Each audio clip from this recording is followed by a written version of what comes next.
नमस्कार, good morning. मैं हूं आपके साथ अवंतिका श्रीवास्तव। नमस्कार, मैं हूं रीनू। सुप्रभात, राम राम। मैं हूं रीनू यादव और सुप्रभात मध्य प्रदेश में आप सभी दर्शकों का स्वागत है। इस बुलेटिन में हम बात करेंगे आज क्या कुछ बड़ा होने वाला है, जिसकी दिन भर हम खबरों में तो चर्चा करेंगे। साथ ही ये भी आपको बताएंगे कि पिछले 24 घंटों में कौन कौन सी खबरें बड़ी रही जिसका जिक्र ना करें ये भी गलत होगा। तो आइए शुरू करते हैं खबरों का सिलसिला सबसे पहले बड़ी खबर के साथ। तो शुरुआत खबरों की करेंगे। शुरुआत में ही भोपाल का जिक्र, जहां चड्डी बनियान गिरोह की दस्तक सामने आई है। वारदात से पहले गिरोह का सदस्य पुलिस के हत्थे चढ़ा है। शक्ति नगर कॉलोनी जहां की पूरी वारदात है, लोगों ने संदिग्ध को पकड़ा है। तो बड़ी खबर, जहां कुछ बदमाशों ने नाला कूदकर हुए फरार और एक बदमाश नाले में कूदते वक्त चढ़ गया लोगों के हत्थे। पकड़े गए बदमाश से गोविंदपुरा पुलिस पूछताछ कर रही है। तो बड़ा मामला भोपाल से है, जहां चड्डी बनियान गिरोह की दस्तक। वारदात से पहले गिरोह का सदस्य चढ़ा पुलिस के हत्थे। शक्तिनगर कॉलोनी के लोगों ने संदिग्ध को पकड़ा। करीब 5 से 6 की संख्या में थे बदमाश। कुछ बदमाश नाला कूदकर फरार हुए और एक बदमाश इस दौरान हत्थे चढ़ गया लोगों के, और अब पुलिस ने इसे गिरफ्तार कर लिया है। पकड़े गए बदमाश से पूछताछ की जा रही है और ये एक्सक्लूसिव तस्वीरें देखिए। पूरा मामला भोपाल का है और एक ऐसा गिरोह है जिसकी चर्चा निश्चित तौर पर राजधानी में हर रोज होती है। इंदौर में भी आपने तमाम ऐसी वारदातें देखी हैं जिसमें चड्डी बनियान गैंग का हाथ रहा है। तो बदमाशों से गोविंदपुरा पुलिस पूछताछ कर रही है। एक बदमाश जो लोगों के हत्थे चढ़ा, पुलिस के हवाले कर दिया गया। पूरी गैंग यहां पर पहुंची थी। प्रयास किया जा रहा था एक बड़ी आपराधिक घटना को अंजाम देने का। 5 से 6 की संख्या में बदमाश पहुंचते हैं। संदिग्ध पाए जाने पर कॉलोनी के लोगों ने ही पकड़ा। हो सकता था कि किसी बड़ी वारदात को अंजाम देते, लेकिन उससे पहले ही शहर वासियों की सक्रियता और पुलिस के तालमेल के चलते इस बड़े गिरोह को और उसके मंसूबों को नाकाम किया गया। तो राजधानी में चड्डी बनियान गिरोह की दस्तक, और ये लगातार खबरें आ रही हैं जब इन्होंने वारदातों को अंजाम दिया है और कई जगह सफल भी हुए। अब पुलिस के हत्थे चढ़े। हो सकता है कि कुछ और भी बड़े खुलासे हों।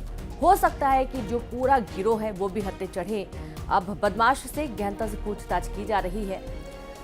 चड्डी बनियान गैंग है जो कि कई वारदातों को अंजाम दे चुका है और चोरी की वारदातों को, लूट की वारदातों को अंजाम देने के लिए मुख्य रूप से जाना जाता है। नाला कूदते समय फरार हो गया। बाकी लोग जो इसके सहयोगी थे वो फरार हो गए और एक जो बदमाश था वो पुलिस के हत्थे चढ़ गया।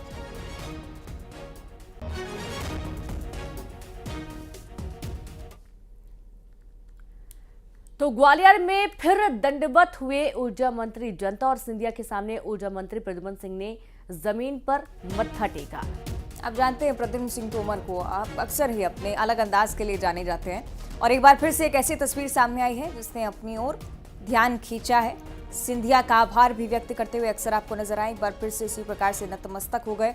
विकसित भारत संकल्प यात्रा कार्यक्रम में आभार व्यक्त किया है। विधायक क्षेत्र में अक्सर सक्रिय रहते हैं और चूंकि सिंधिया भी कई सौगातें लेकर आए हैं, तो सिंधिया को भी आभार व्यक्त करना बहुत ज्यादा जरूरी था। तो 4 बार के विधायक बनने के बावजूद मंत्री जी का इसी प्रकार से सर झुकता है। ये तस्वीरें आपकी टीवी स्क्रीन पर एक्सक्लूसिवली न्यूज़ 18 आपको दिखा रहा है।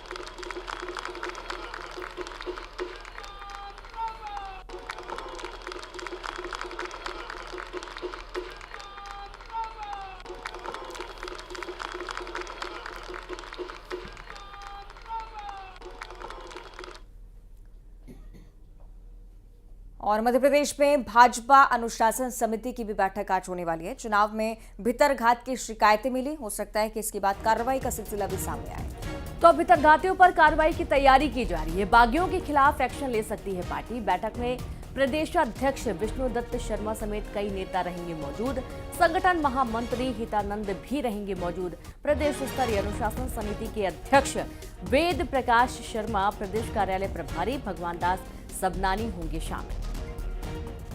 तो बड़ी कार्रवाई की तैयारी में हो सकता है कि पार्टी अपने स्तर पर हो, क्योंकि कांग्रेस में भी आपने ये सिलसिला देखा है, क्योंकि कई ऐसे नेता जो पार्टी छोड़कर गए या निष्कासन की बात विधानसभा चुनाव के दौरान कर रहे थे या पार्टी विरोधी बयान दे रहे थे, चुनाव में जिन्होंने भी भीतरघात किया है उन पर कार्रवाई पार्टी ने अपने स्तर पर की है।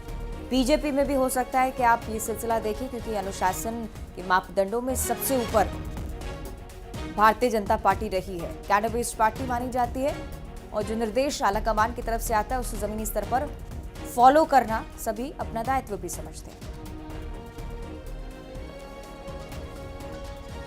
सीधे आपको लिए चलेंगे सहयोगी वासु चौरे के पास। वासु, अनुशासनात्मक कार्रवाई के लिए तैयार है क्या भारतीय जनता पार्टी? इसको लेकर कोई खबर?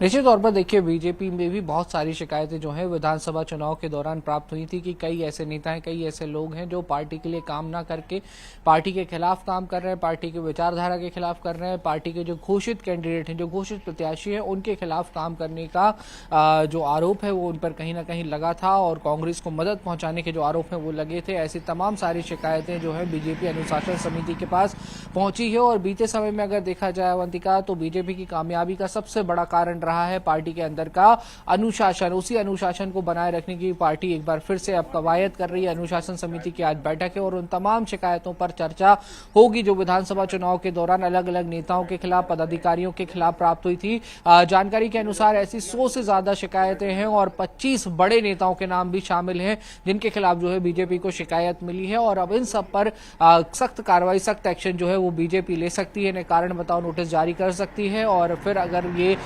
साफ तौर पर एक प्रभावी स्पष्टीकरण नहीं दे पाते हैं तो इनके खिलाफ जो एक्शन है वो पार्टी फोरम की ओर से लिया जाएगा। बहरहाल देखना होगा कि आज और क्या कुछ बातें अनुशासन समिति की बैठक में निकल कर आती है और इसके अलावा एक और महत्वपूर्ण बैठक भी आज बीजेपी की होनी है। अनुशासन समिति के साथ ही गांव चलो अभियान की बैठक होगी जहां पे दूरस्थ क्षेत्रों के जो मतदाता हैं, जो गांव तक फैले हुए मतदाता हैं, उन तक कैसे पहुंचा जाए, उन तक कैसे रीच बनाई जाए, उनको कैसे बीजेपी के साथ जोड़ा जाए, इस पर भी चर्चा होगी। तो बीजेपी के लिए आज एक बड़ा दिन, महत्वपूर्ण दिन और 2 अहम बैठकें आज होनी है। जी चलिए, अब ये देखने वाली बात कि क्या कुछ पार्टी अपने स्तर पर करती है। बहुत शुक्रिया आपका वासु, ये जानकारी साझा करने के लिए।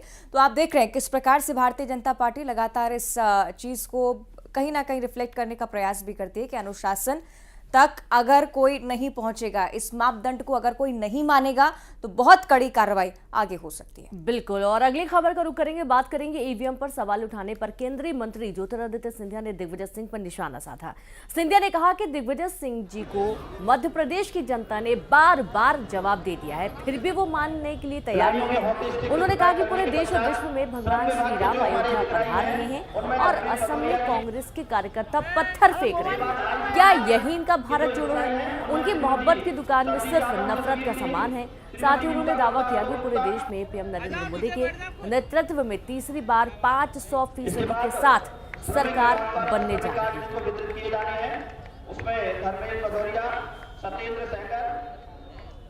ये को जवाब मध्य प्रदेश की जनता ने बार बार दे दिया है। अब जो मानने के लिए तैयार नहीं उसके साथ आप क्या करोगे? खत्म हो जाएगा, दिग्विजय सिंह का ये कहना है। जिस तरह कांग्रेस चल रही है उनकी जो स्थिति है आप स्वयं देख रहे हैं। पूरे देश और विश्व में भगवान श्री राम अयोध्या पधार रहे हैं और असम में पत्थर फेंके जा रहे हैं कांग्रेस के कार्यकर्ताओं के द्वारा, लाठियां लगाई जा रही हैं। ये इनका भारत जोड़ो है। इसलिए मैं बार बार कहता हूं कि इनके मोहब्बत के दुकान में केवल नफरत का सामान है। और एमपीपीएससी में चयनित अभ्यर्थियों के लिए आज खास दिन, क्योंकि सीएम डॉक्टर मोहन यादव खुद आज उन्हें नियुक्ति पत्र बांटने वाले हैं। तो सीएम मोहन यादव नए अधिकारियों से संवाद करेंगे। 686 अभ्यर्थियों को मिलेगा ज्वाइनिंग लेटर और ये इन सभी के लिए आज का दिन बहुत ही खास होने वाला है। एमपीपीएससी में चयनित अभ्यर्थियों को नियुक्ति पत्र मिलने जा रहा है। सीएम डॉक्टर मोहन यादव के करकलमों से ये नियुक्ति पत्र मिलेगा। नए अधिकारियों से सीएम संवाद भी करेंगे। 686 अभ्यर्थी हैं जिन्हें आज ज्वाइनिंग लेटर मिलने वाला है। तो आज का दिन खास इसलिए भी क्योंकि अगर मुख्यमंत्री इस कार्यक्रम में पहुंचने वाले हैं तो हो सकता है कि आने वाले समय में अधिकारियों को किस प्रकार से काम करना है, इस बात का मंत्र भी पहुंचाएं। नए अधिकारियों से संवाद करें। मध्य प्रदेश में काम करने का क्या रवैया होना चाहिए, हो सकता है ये बात मोहन यादव की तरफ से स्पष्ट की जाए। तो आज का ये सम्मेलन बहुत खास, नए मुख्यमंत्री के तौर पर अधिकारियों को किस प्रकार काम करने के निर्देश देते हैं मुख्यमंत्री, ये देखने वाली बात है। तो आज नव मतदाता सम्मेलन का आयोजन होने जा रहा है। प्रधानमंत्री मोदी देश के नव मतदाताओं को संबोधित करेंगे। देश के 50 लाख नव मतदाता होंगे शामिल। खास कार्यक्रम इसलिए भी क्योंकि आज नेशनल वोटर्स डे देश के 50 लाख नव मतदाता से सीधे संवाद जब प्रधानमंत्री करेंगे तब आप समझ सकते हैं कि आने वाले समय में मतदान के महत्व को हो सकता है कि बढ़ावा देने पर जोर हो। जेपी नड्डा भी युवाओं को संबोधित करने वाले हैं। मध्य प्रदेश में भी 460 ऐसी जगह हैं जहां पर कार्यक्रम हो रहा है। वीडी शर्मा हिंदी भवन के कार्यक्रम में शामिल हो रहे हैं और बीजेपी अगर अपने स्तर पर एक कार्यक्रम कर रही है तो आप समझ सकते हैं कि ब्लॉक स्तर तक कार्यकर्ता सक्रिय होंगे आज भी इस कार्यक्रम के लिए। शीर्ष नेताओं की बात करें, जेपी नड्डा, प्रधानमंत्री नरेंद्र मोदी, वो भी नव मतदाताओं से संवाद साधेंगे।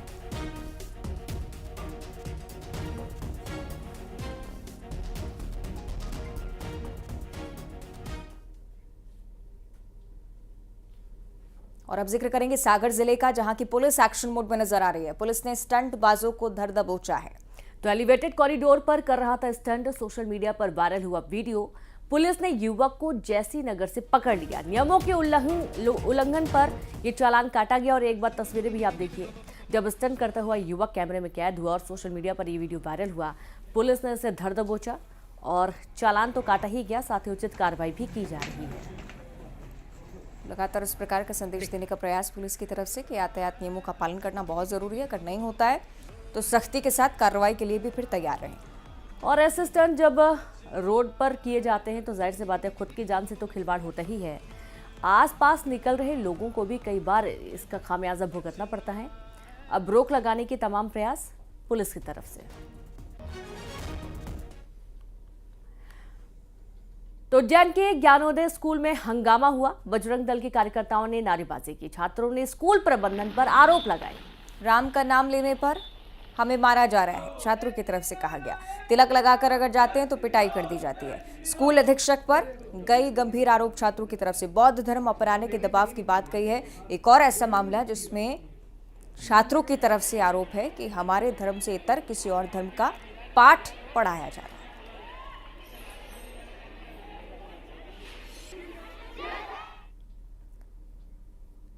और अब बात करेंगे उमरिया की, जहां पर एम्बुलेंस में भीषण आग लग गई। अचानक से आग लगने के चलते हड़कंप की स्थिति यहां बनी है।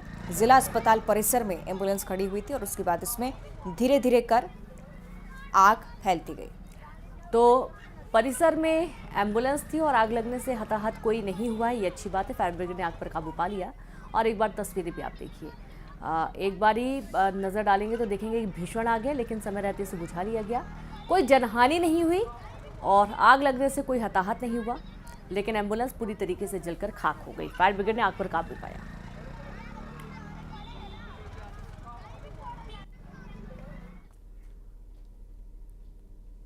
और अब डिंडोरी से बड़ी खबर है, जहां तेज रफ्तार ट्रक और कार में आमने सामने भिड़ंत हो गई। कार सवार एक ही व्यक्ति की मौके पर ही मौत हो गई। कार सवार एक की हालत गंभीर। टक्कर के बाद कार के परखच्चे उड़ गए। ट्रक छोड़कर ड्राइवर फरार हो गया। जबलपुर अमरकंटक हाईवे पर बुधगांव के पास यह हादसा हुआ। घटनास्थल की तस्वीरें आपको दिखा रहे हैं। कार पूरी तरह से चकनाचूर। एक व्यक्ति की मौत होना बताया गया।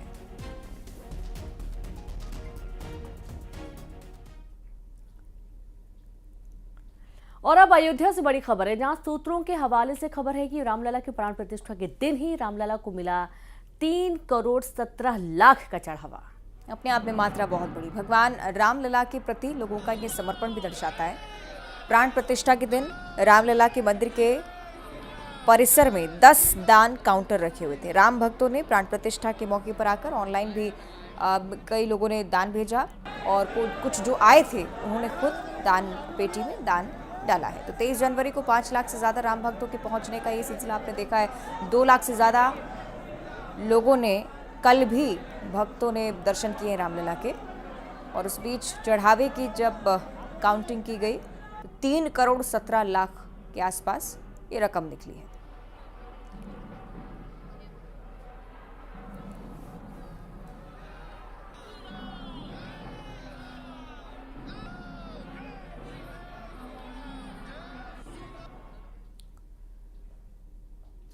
और अब बात करेंगे ग्वालियर शहर की, जहां 6 साल से लापता बच्चे को पुलिस ने खोज निकाला है। तो वहीं बालाघाट में 15 साल से लापता शख्स प्रशासन की मदद से घर लौट आया। परिजन खोए हुए को पाकर फूले नहीं समा रहे हैं, ये रिपोर्ट देखिए।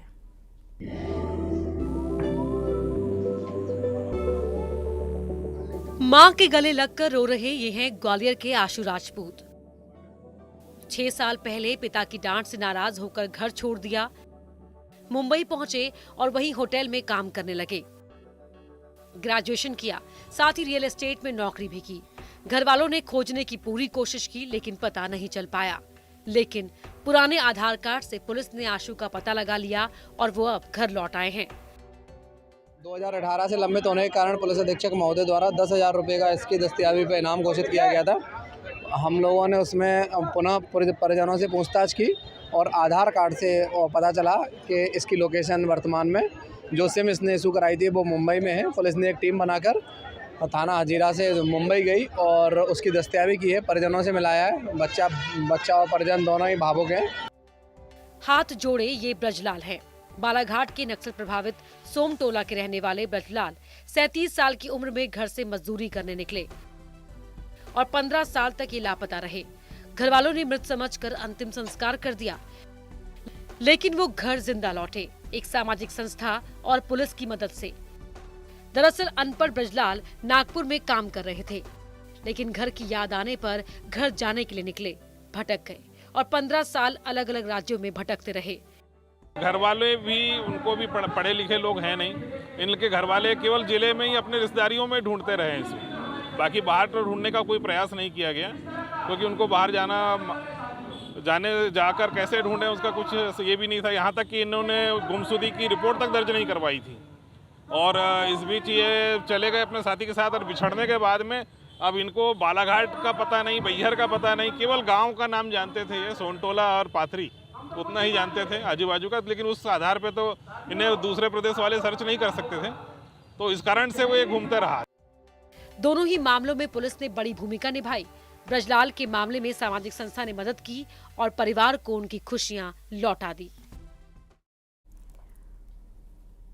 फिल्म एनिमल की सफलता पर अभिनेत्री तृप्ति डिमरी काफी खुश हैं। तृप्ति ने कहा कि हर रात सोने से पहले मैं अपने सितारों को धन्यवाद करती हूं, क्योंकि मुझे लगता है कि मैं भाग्यशाली हूं।